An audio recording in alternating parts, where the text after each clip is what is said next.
বিসমিল্লাহির রহমানির রহিম। পরম করুণাময় ও অসীম দয়ালু আল্লাহর নামে শুরু।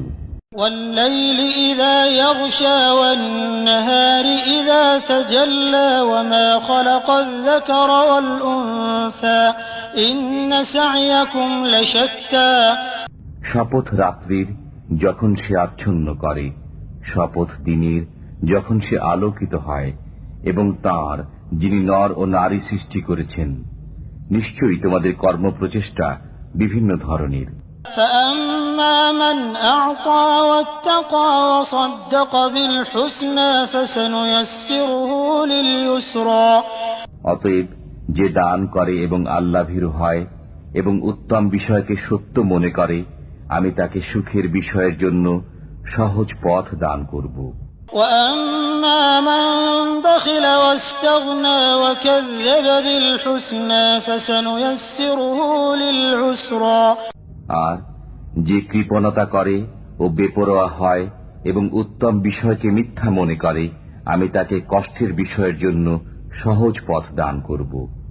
وما يغني عنه ماله إذا تردى إن علينا للهدى وإن لنا للآخرة والأولى।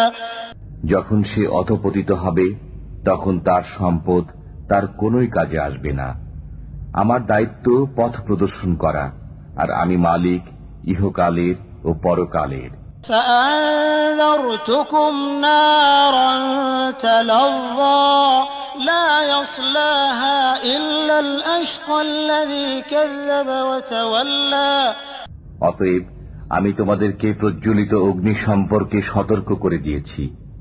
এতে নিতান্ত হতভাগ্য ব্যক্তি প্রবেশ করবে, যে মিথ্যারোপ করে ও মুখ ফিরিয়ে নেয়।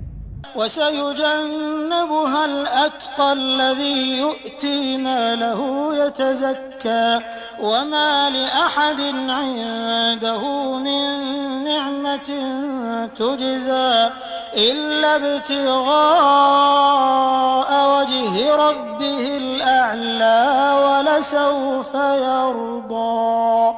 এ থেকে দূরে রাখা হবে আল্লাহভীরু ব্যক্তিকে, যে আত্মশুদ্ধির জন্য তার ধন সম্পদ দান করে এবং তার উপর কারো কোনো প্রতিদানযোগ্য অনুগ্রহ থাকে না। তার মহান পালনকর্তার সন্তুষ্টি অন্বেষণ ব্যতীত সে সত্তরই সন্তুষ্টি লাভ করবে।